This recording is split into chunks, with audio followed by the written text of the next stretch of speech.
Can you hear me? Okay, perfect. Just testing there. Good afternoon, everyone. My name is Jeffrey Chi. I'm a policy advisor with the National Adaptation Plan Global Network, hosted by the International Institute for Sustainable Development.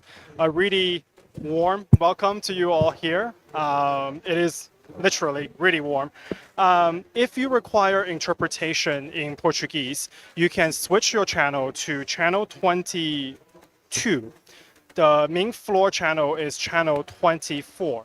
So as I understand, today we will have a speaker who will be presenting in Portuguese. During that presentation, please feel free to switch your channel to channel 22.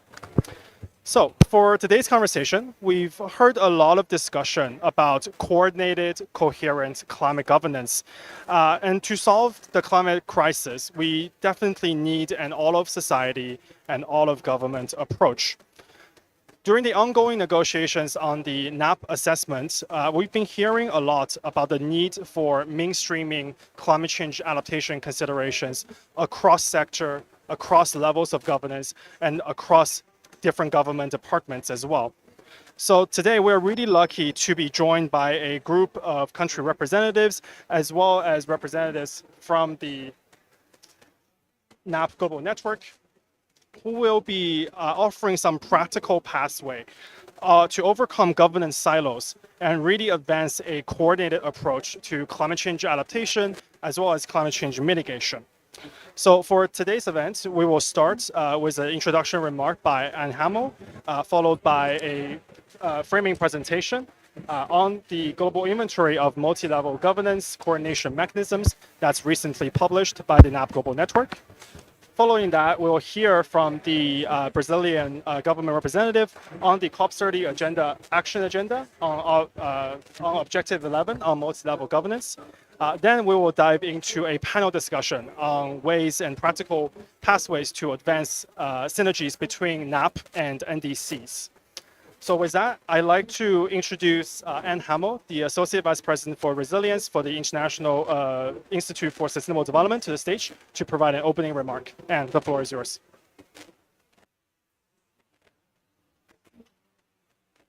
Thanks, Jeffrey. I don't think I need to really provide any more opening remarks. I think Jeffrey already did a really good job of that. My job here is to really introduce folks a little bit to the National Adaptation Plan, or NAP Global Network. I think the next slide, if we can show that.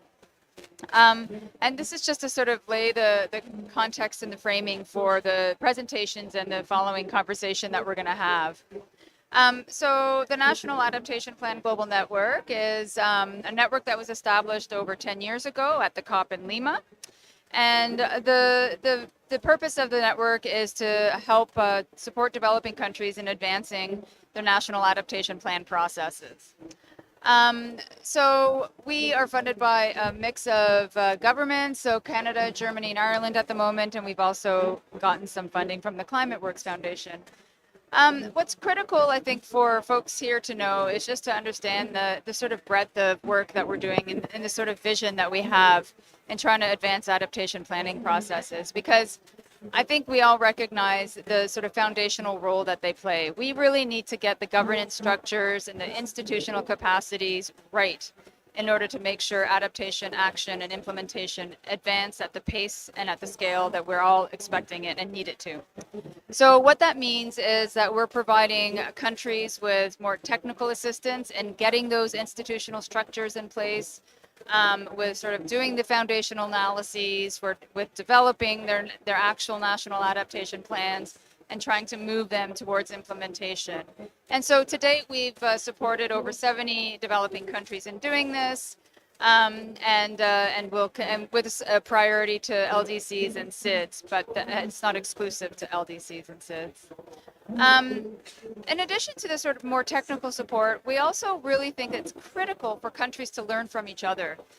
We know, and in some ways, things like the COP conversations get a little bit too stuck on the actual national adaptation plans or documents, right, that have been submitted to the UNFCCC. And sometimes mistakenly, it gives this impression that, okay, we only have less than 70 national adaptation plans that have been submitted. It must mean the NAP process is broken. It's not proceeding. It's not really helping countries. But we know that most developing countries have this process underway, and they've done all sorts of analysis already. They've mounted different institutional structures. They've invested in these processes, and so they really need to learn from each other. There's a lot of rich activity and a lot of lessons, and so we facilitate this kind of South-South peer learning to hopefully inspire further action and move it along more quickly. And then finally, we are trying to capture all of this knowledge and make sure that we share it. And so we do see ourselves, and we positioned ourselves as one of the biggest sort of thought, knowledge resources and thought leaders, if you will, on national adaptation planning. And so we've published and shared over 350 knowledge resources in this regard. And so I would encourage you all to check out our website as a starting point to learn more about the various publications and webinars and articles and guidance resources that we have, including some online open courses. So with that, I just wanted to give you a bit of an overview of the NAP Global Network, and then let me hand it back to Jeffrey, who's really going to get us into the interesting part of the event. Thanks.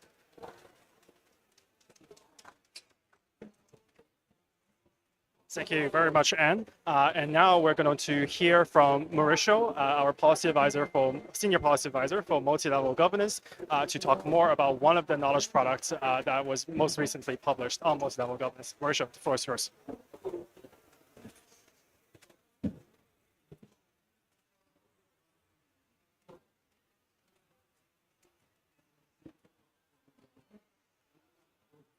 Thank you very much, Jeffrey. And can you hear me okay? Okay, excellent. So I'm going to present a recent global inventory of multi-level governance coordination mechanisms that support the NAT process. And this is to frame the conversation that we are going to have with the panelists. What do we mean by multi-level governance mechanisms that support these processes? So my presentation is going to touch on three main points. The first one is, what are these multi-level governance coordination mechanisms? The second point is I'm going to show you some of the findings of our research. And finally, we're going to talk briefly about the role that they play in the National Adaptation Plan process. So to get us started, these mechanisms are permanent institutional or procedural arrangements. This is our starting point. And as you can see here on the slide, they promote collaboration and alignment.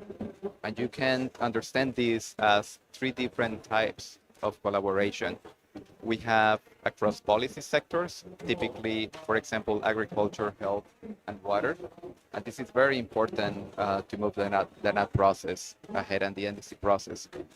Also, these mechanisms promote collaboration across different levels of government, between the national, the subnational,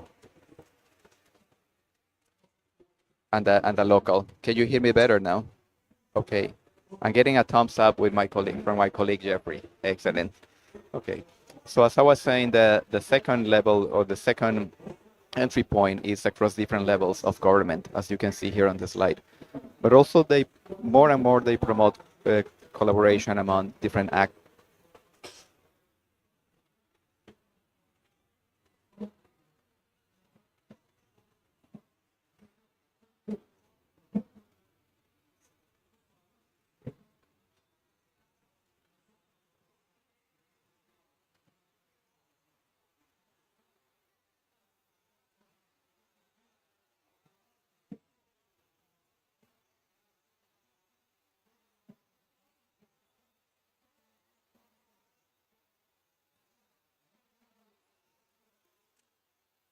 These are permanent mechanisms that have been mandated by law or executive decree within the government. And therefore, we have not included temporary mechanisms that are just created for a particular project, because we believe that it's important to strengthen those mechanisms that are part of the formal structure of the different governments, instead of creating more temporary mechanisms. So I'm going to move on to some of the information, or sort of some of the results of our research. So as you can see here on this slide, out of 60 countries that we analyzed that had presented their NAP to the UNFCCC uh, until March 31st this year. Out of those 60 countries, 51 countries had or have already a type of multi-level governance coordination mechanism. That's 85% of countries. So I think countries are really making an effort to move in this direction. And this is one of my favorite graphs because it shows the evolution from 1993, when Peru established its first mechanism, until this year, until 2025, when some countries, around 2 or 3 countries, established their own mechanism. And you can see that especially over the last decade or two, there has been an increase in the numbers of mechanisms that have been created. Now, how do we classify these mechanisms? So we classify them using 2 dimensions. The first dimension is the type of mechanism. For example, the great majority of these mechanisms are climate exclusive. It means that they were created to deal with climate change alone. But some countries had an existing mechanism for sustainable development, for example, and they expanded the mandate to use the mechanisms for climate action as well. And typically, the climate exclusive mechanisms have climate change in their name, and the non-exclusive are called something along the lines of a Sustainable Development Council or something similar. Then the second dimension, which is probably the most important of our analysis, we found out that the type of coordination can be vertical, meaning between the national and the subnational level authorities, including the local governments as well, depending on the breakdown of the particular country. It could also be horizontal. This is cross-sectoral, including different agencies and departments at the national level. But it can also be what we call multi-actor, which is between the state and non-state actors. As I mentioned, typically the private sector, CSO organizations, indigenous groups, the academia. And we created an extra category, which we call multidimensional. If the mechanism includes at least 2 out of 3 dimensions, we call it multidimensional, which is the case for a lot of the country mechanisms. So finally, I wanted to share with you some of what you will find in our website, where we host the inventory. We're trying to make this interactive. So if you go to our website, you can click on a particular country, and quickly you could see which countries have a mechanism already and what type. We color code the countries to show you what type of mechanism they have. Here in the example, we have Liberia, which has a horizontal and multi-actor mechanism. Therefore, it's classified as multidimensional because it has at least 2 of the dimensions of the typology. But also, you can scroll down and you can select if it is a climate exclusive or not. And also, if you go to the right, you can pick the ones that only coordinate vertically with subnational authorities, the ones that only coordinate horizontally with different ministries or different agencies and departments, or the ones that coordinate between the state and non-state actors, as well as multidimensional. And you can also click on the country flag if you prefer to do so. And finally, this is an example of the description that you will find, including for our panelists. We have the mechanism for Brazil, we have the mechanism for South Africa, the Maldives is working on having their own mechanism. So this is a process that we have been supporting, and we're gonna hear about that from our panelists. But in a nutshell, you can read the name of the mechanism, the type of coordination, the type of mechanism as well, when it was created originally, how it has evolved over time, if after the creation with a presidential decree, it was solidified in the legal system with a climate change law, for example. And also, besides that legal mandate, you can read which one is the lead institution within that country, as well as a brief description, and very important for us, what is the role of that mechanism in the NAT process? How does that mechanism support the National Adaptation Plan process? So finally, As you can imagine, these mechanisms support different elements of what now is called the iterative adaptation cycle, which is some mechanisms have a mandate to support risk, impact, and vulnerability assessment. Most of these mechanisms have a mandate to support the planning process as well as the implementation process, and some of them even have a mandate for monitoring, evaluation, and learning. There is a lot of diversity, but we're trying to capture some of this diversity and draw some general conclusions and lessons learned so countries can learn from each other and can get inspired from each other. So if you would like to access the inventory, here you have a code that you can use. And this is going to be on the notes of this event if you would like to access it after the event. And I think that I'm going to give you a few more minutes, a few more seconds, and that will be it from me. Thank you very much.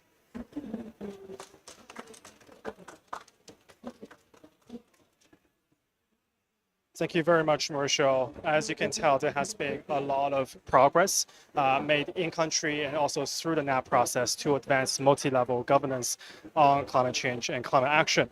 Now, we'd like to hear from, sorry, my notes is flying away. I'd like to invite Ms. Inamara Melo, Director of the Department of Adaptation and Resilience to Climate Change from the Brazilian Ministry of the Environment and Climate Change to the stage to talk a little bit about the COP30 presidency's action agenda on Objective 11 on multi-level governance. Ms. Inamara, the stage is yours. And Portuguese interpretation is channel 22.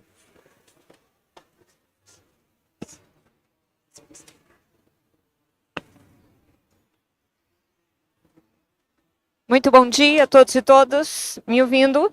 Ok? Primeiro, uma satisfação poder falar com vocês todos. Eu gostaria aqui de dizer que a governança multinível tem sido, na verdade, um eixo muito importante da estratégia brasileira para a governança climática, em particular para a agenda de adaptação à mudança do clima. Opa! Ok, agora sim. Nós temos trabalhado numa agenda de adaptação à mudança do clima que ela é construída integralmente olhando não apenas as medidas nacionais, como também de estados e municípios. Claro que num país de dimensão continental como o Brasil, não poderia ser diferente, tendo em vista que nós precisamos alcançar territórios e cidades para darmos conta da implementação da agenda de adaptação à mudança do clima. E inspirados nessa nossa agenda, nós então apresentamos para a agenda de ação da COP30 uma proposta de governança multinível que se inspira justamente numa estratégia concreta que é a estratégia brasileira. Eu vou, nesses poucos minutos que temos aqui para a nossa conversa, eu gostaria de apresentar aqui um plano de aceleração de governança que não apenas é multinível, mas também é multissetorial e é também participativa. Nós entendemos que essa agenda é absolutamente necessária para a implementação dos acordos climáticos, da nossa NDC, entendendo que a governança multinível é algo que é preciso ser construído para dar conta com um desenho inclusivo, com a transferência de dados e de tecnologia, o fortalecimento de capacidades e também a facilitação para o acesso ao financiamento climático.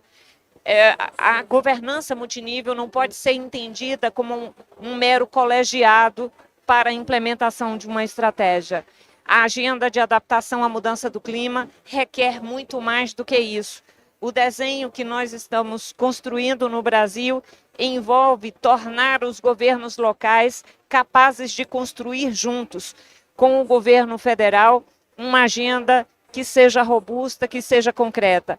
Nós temos um plano nacional de adaptação à mudança do clima que envolveu 25 ministérios brasileiros numa estratégia que vai desde as políticas sociais até as políticas de infraestrutura.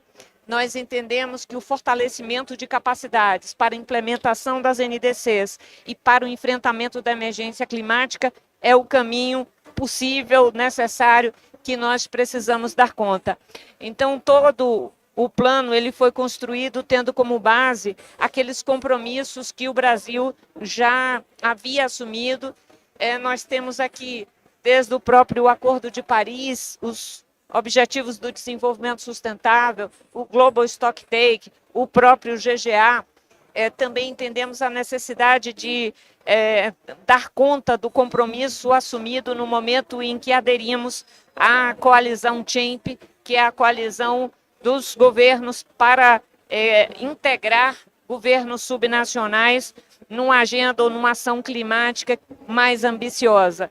Então, o plano de ação ou o plano de aceleração da solução climática para a governança multinível que o Brasil apresenta, ele traz a necessidade, então, de trazer os compromissos climáticos para o centro da decisão política em todos os níveis, tornando o federalismo climático algo concreto, algo que seja construído a muitas mãos. Nós temos aqui no nosso Brasil um pacto federativo que é bastante complexo. São 5.570 municípios brasileiros, 26 unidades ou estados da federação, cada um com autonomia, e torná-los todos integrados a uma estratégia nacional não é tarefa simples, mas entendemos aqui que este é o caminho necessário e que nós devemos dar conta daquilo que é uma tradição existente no Brasil de participação da sociedade. Nós temos, e vocês têm visto esses dias por aqui, o quanto que os movimentos sociais e a sociedade brasileira, ela é vibrante, ela é participativa, ela busca se integrar aos processos de decisão política. Então, o aumento da nossa ambição passa por integrar todos esses atores numa estratégia nacional junto aos demais entes da federação. Nosso plano clima, ele olhou inicialmente para o GGA, para as metas temáticas, e nós, à luz da circunstância nacional, aquilo que nós entendíamos como necessidade para o nosso país, nós transformamos em 9 objetivos nacionais de adaptação. Essa agenda ela foi acompanhada por 13 diretrizes, tendo o eixo do desenvolvimento sustentável e da promoção da justiça climática como sendo norteadores, tendo as pessoas no centro da decisão e compreendendo que a agenda de adaptação ela busca primeiramente a redução de vulnerabilidades socioambientais. Nós temos um grande déficit de políticas públicas e o primeiro passo para a gente tornar o país mais resiliente é buscar essa redução de vulnerabilidades, ampliando serviços básicos nas cidades e nos territórios. Nós, então, trabalhamos também com 12 metas nacionais e com indicadores e mais 16 planos setoriais, desde a agenda de saúde, agricultura, indústria, turismo. Temos a agenda de igualdade racial e combate ao racismo, povos indígenas, segurança alimentar, também a agenda de cultura e turismo e um conjunto bastante extenso de políticas públicas.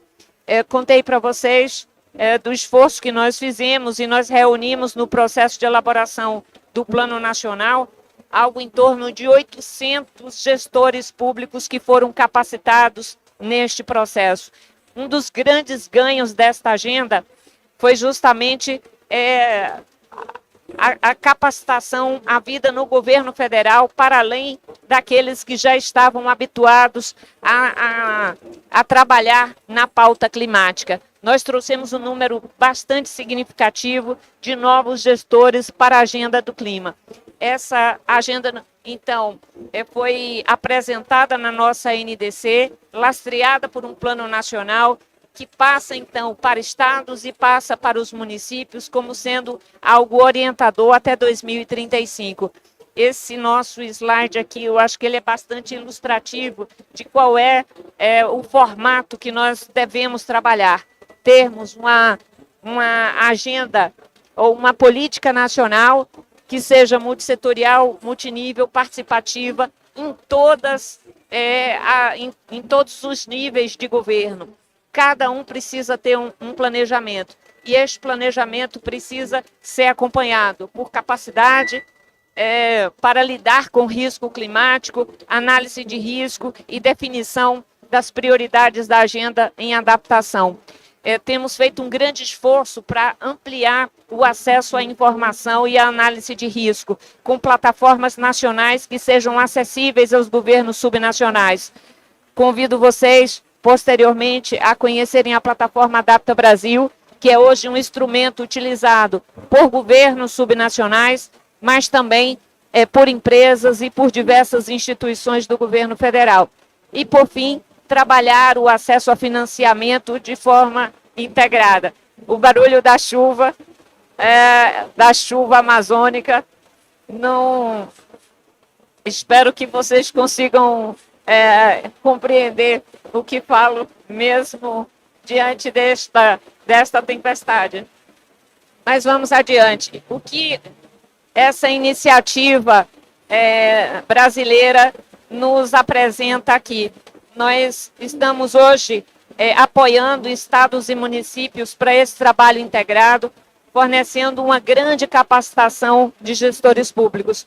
Nós estamos num processo de capacitação de praticamente 1.500 gestores.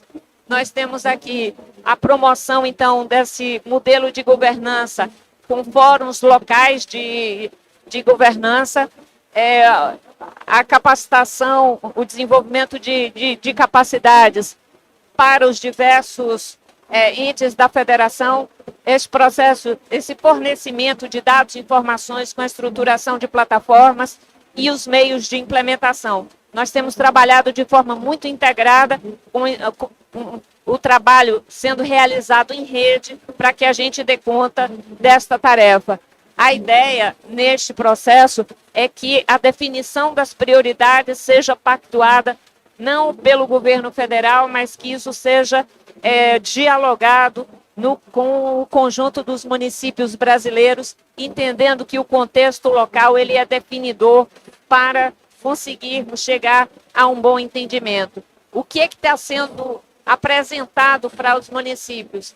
Então, eu contava aqui a necessidade de alinhamento entre o local e os planos e as estratégias nacionais e trabalhando sempre no acesso às informações para análise de risco e acesso a mais oportunidades de financiamento. Nós, no Plano Clima, nós temos cerca de 800 medidas para reduzir os impactos climáticos na agenda do governo federal. Mas aqui nós estamos falando de um conjunto ainda muito mais extenso de ações e iniciativas que devam ser promovidas. E tratar das prioridades para financiamento é algo que precisa de um pacto social e político para que a gente dê conta disso. Então, na agenda nacional, nós tivemos um processo de engajamento bastante amplo.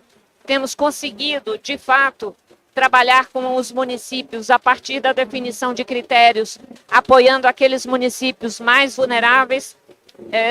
Não se tratou aqui de uma indicação política, mas de escolher municípios que têm a população mais exposta a riscos climáticos, tanto em relação a impactos observados quanto riscos futuros.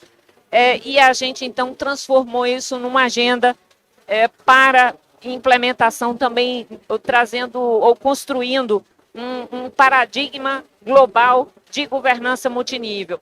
Esse nosso plano de aceleração da governança, ele tem 9 entregas e 15 linhas de ação com um roteiro muito prático daquilo que precisa ser feito para aprimorar as estratégias nacionais de adaptação.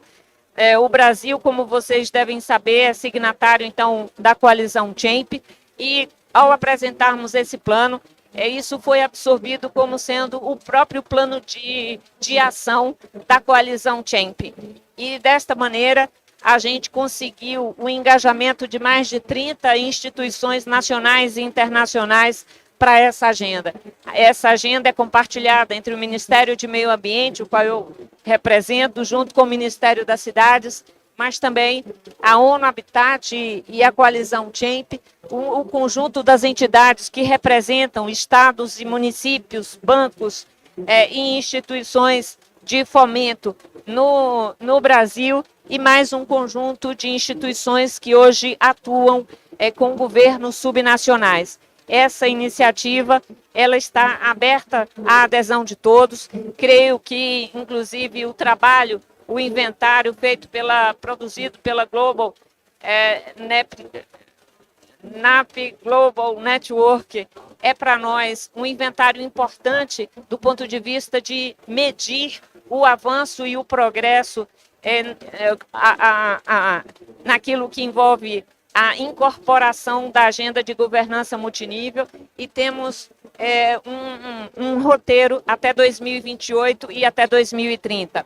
Nós, finalizando aqui essa nossa agenda, acabamos de lançar nessa última semana esse plano de ação. Esperamos poder apoiar cerca de 6 mil gestores até 2028, ter a inclusão nas NDCs de estruturas de governança multinível e chegarmos até 2030 com essa agenda bastante estabelecida. A gente tem a clareza de que este resultado importa para as pessoas e é um trabalho que cabe a todos nós. Obrigada.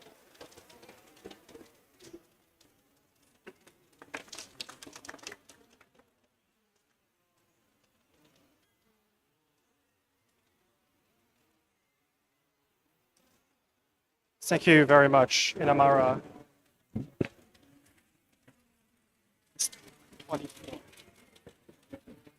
Okay, thank you very much, Inamara. And thanks to all the work on the action agenda, as well as it's great to hear the practical examples from Brazil on how to advance multi-level governance.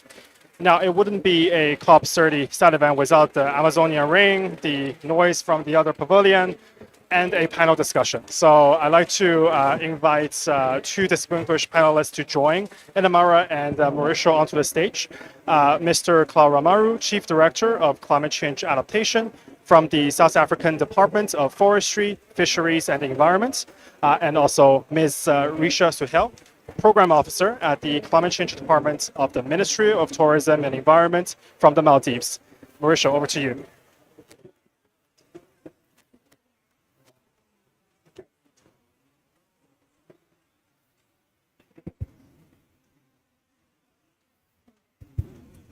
Hola, hola. Can you hear me well? Can you hear me? No. Can you hear me now? No yet. Can I maybe try one of you? Can you hear me? Yes, excellent. Okay. We have to quickly adapt to the rain, as Jeffrey was saying, and to the technical challenges. So thank you very much, Inamara, for that great presentation. It's a really interesting example being Brazil, not only a federal country, but championing multi-level governance mechanisms. And thank you very much to our panelists who have joined.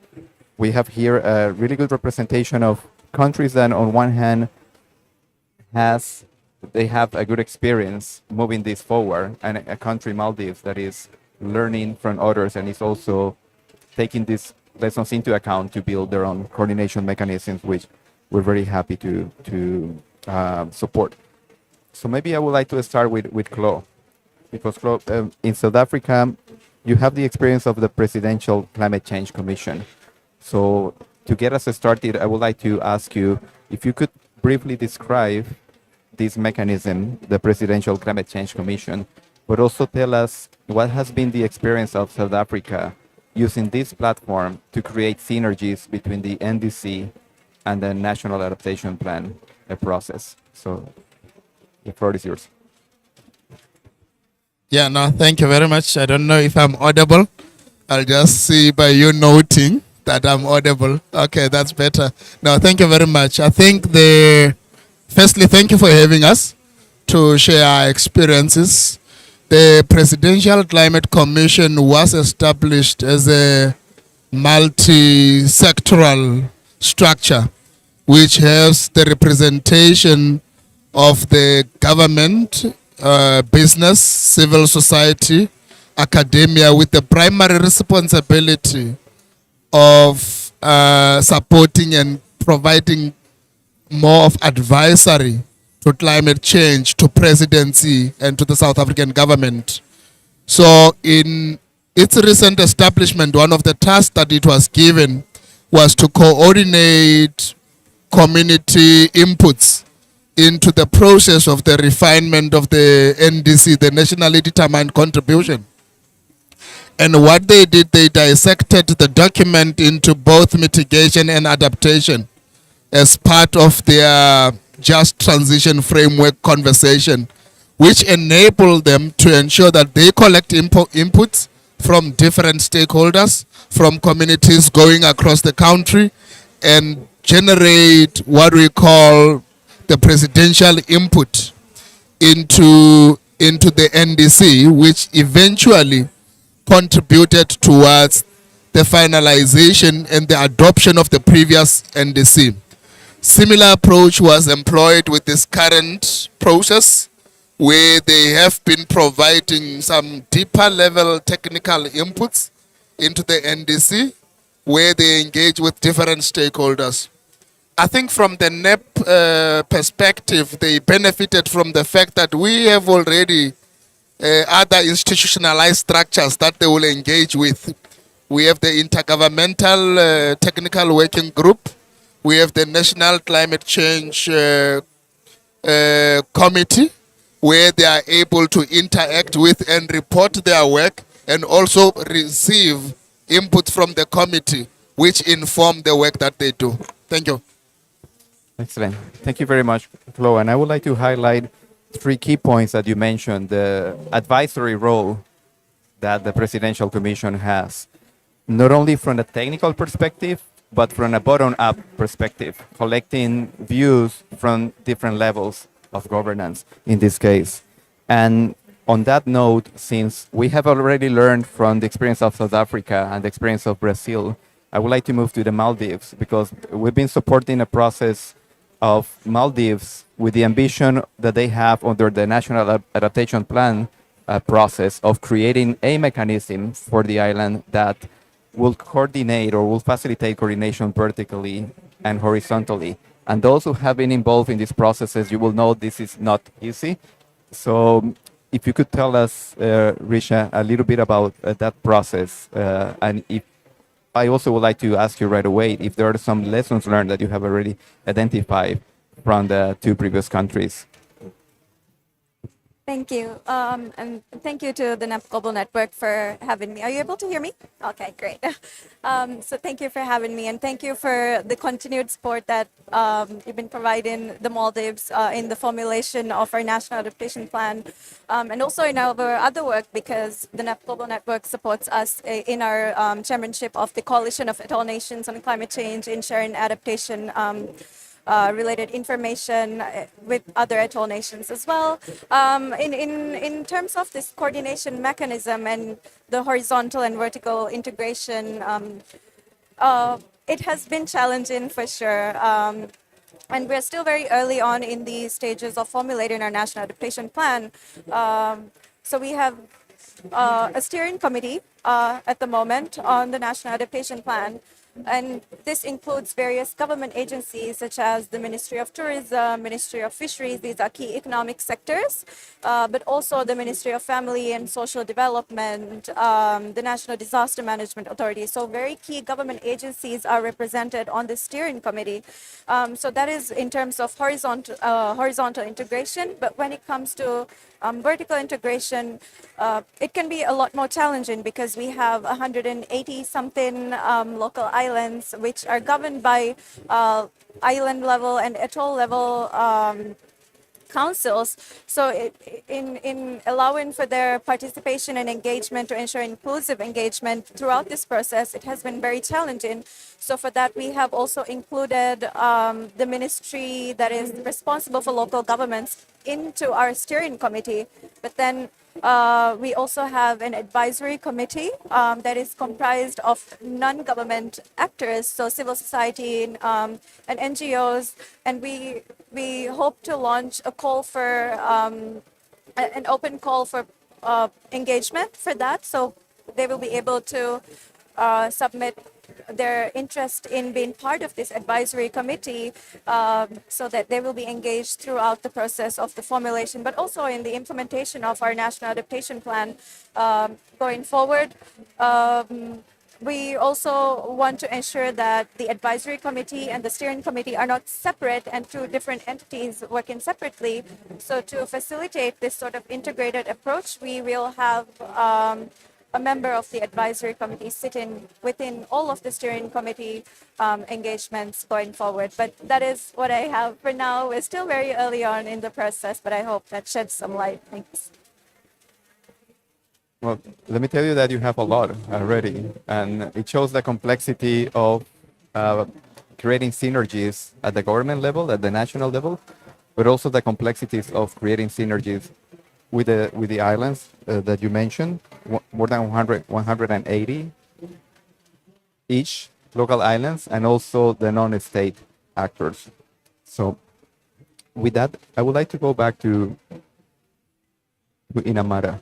And Inamara, you have you showed us the process in Brazil, and can I ask you, how was the process of aligning the update of the NAP, the National Adaptation Plan, and the NDC through the coordination mechanism in Brazil?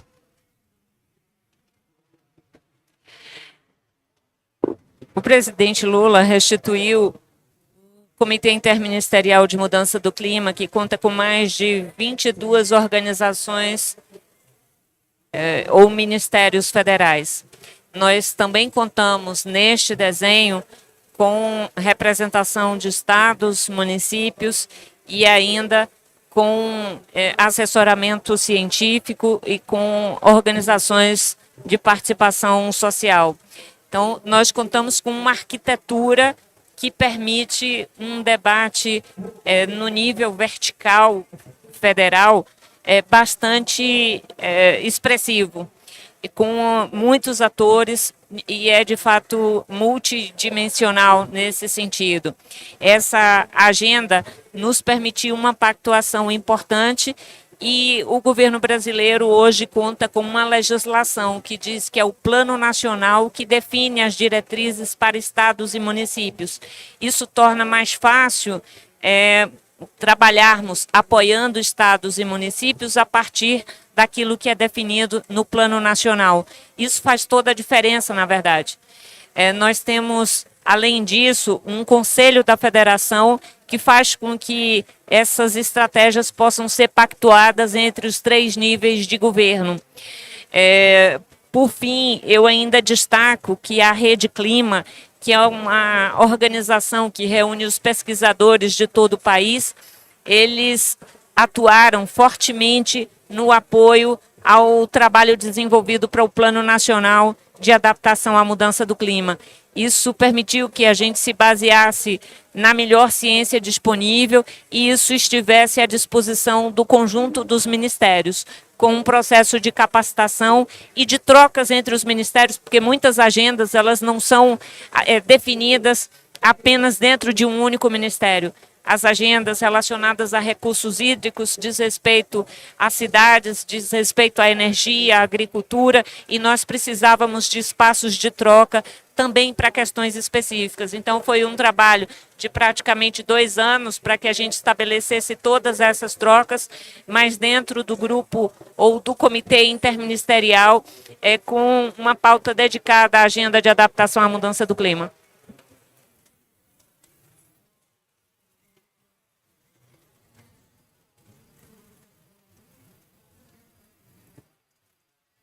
Thank you very much, Inamara. Can you hear me well in 24? Excellent. So no doubt Brazil has been championing interministerial coordination, also coordination at the three different levels of government, including the federal, the state, and the municipalities as well. And an interesting point on bringing the knowledge from the academy or researchers as well. I would like to go back to Claude because as we know with the example of Maldives, we have countries that are aiming to either create or strengthen their multi-level coordination mechanisms. So if you had to advise countries that are into that process, given the experience of South Africa, what would be the advice to countries like Maldives and others that are trying to create or strengthen their multi-level coordination mechanisms? Yeah, no, thanks. I think the disclaimer I can provide is, at least I don't hear myself when I speak.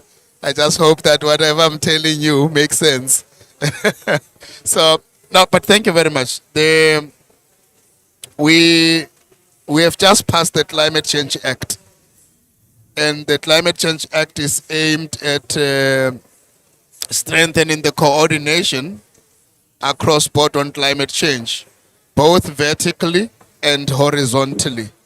At a national level, we would have a national structure, which is the PCC.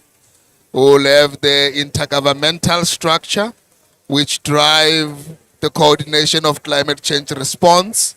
And this will also interface with the provincial structures and the local structure. So the Act will requires the local government to have their own structure and the provincial to have their own structure, all underpinned by what we call the technical committees, because at the leadership, they need to be supported by a strong technical backing. So in the province, they will have what we call a premier forum. These are the leaders of the province, where different ministries are able to interface at an apex level of leadership, but there will also be a technical structure underneath which will address all the technical issues, cascade them to national. So my advice would be, depending on how the Maldives is configured, to ensure that once you have that leadership structure, there should be an underlying technical structure that will be able to do the technical work and be able to integrate it in the leadership level. Thank you. Thank you very much, Flo. And it's you bring to the table a very good point, a very interesting point that maybe I would like to emphasize, which is that these coordination mechanisms emerge from different types of legal mandate. It could be at the policy level, it could be an executive decree or ministerial decree, or it could also be framing climate change law or climate change bill, depending on the context. And the sustainability of these different legal instruments, in a way, also determines not only on one hand how this is anchored into the legal system, but how much flexibility these mechanisms might have, which is also necessary, and I think something I see Rishna nodding. So with that, because unfortunately we're running out of time, I would like to go back to you, Rishma, and ask you, are there any lessons that you have picked up from our conversation, from the experience from our colleagues here during this panel or in your conversations around COP? Thank you. No, certainly. Thank you for that question, and thank you for sharing your experiences from both Brazil and South Africa. I think, yes, that legal underpinning is very critical to ensuring the sustainability of any sort of coordination mechanism that we set up. We do have a climate change act. It's called the Climate Emergency Act since 2021.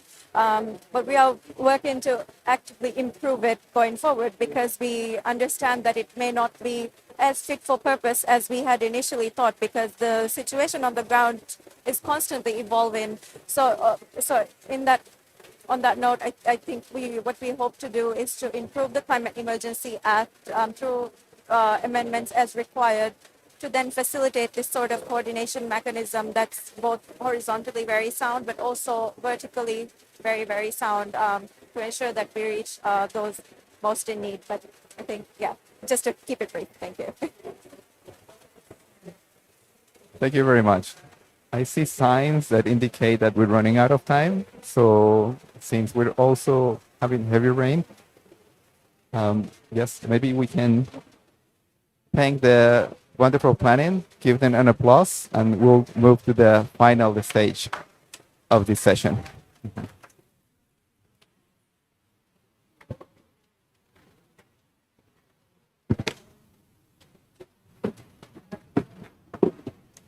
Thank you very much, Marshall, and thank you so much to our panelists as well for sharing their country experiences as well as some of the recommendations.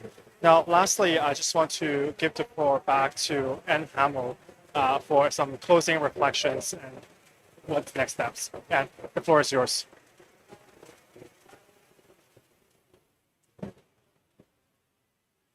Hi.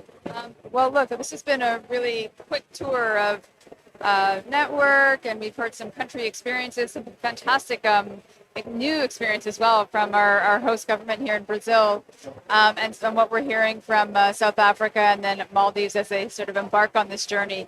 I think as the NAP Global Network, I think one of the things that has been really clear to us is how it states the obvious, but how critical the institutional and governance architecture around adaptation coordination, around adaptation action is. And it's often sort of taken for granted. It's often, not given the sort of highest level of profile and visibility.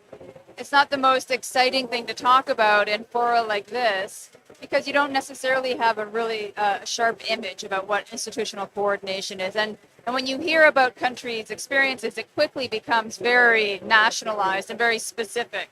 The names of these different committees, the different technical groups, and you can sort of get a little bit lost in the details. But I think what we've heard today is that they're absolutely critical to advancing adaptation action in these different circumstances. And we've got them not only at the different sort of geographic and decision-making levels. It's not only just the different sort of sectoral policy levels.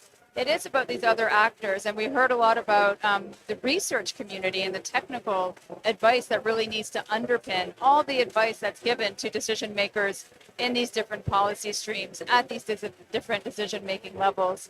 And then the civil society actors as well, making sure that whatever is put forward is ultimately grounded in the needs and the experiences of people that are living with the realities of the impacts of climate change. So I really want to applaud the countries for sharing their experiences. I know it can be challenging to sort of really kind of convey maybe more universally what institutional architecture and coordination looks like. But I think you've left us with a strong impression that it's critical, it's evolving all the time, and we do need to take it, in order to take it seriously, we also need to make sure that it does get mandated and that there is the highest level of support for this kind of work. So thanks everybody for this, and I look forward to hearing how things evolve in Maldives, how things get updated in South Africa, and of course the implementation of Brazil's National Adaptation Strategy. So thanks everybody.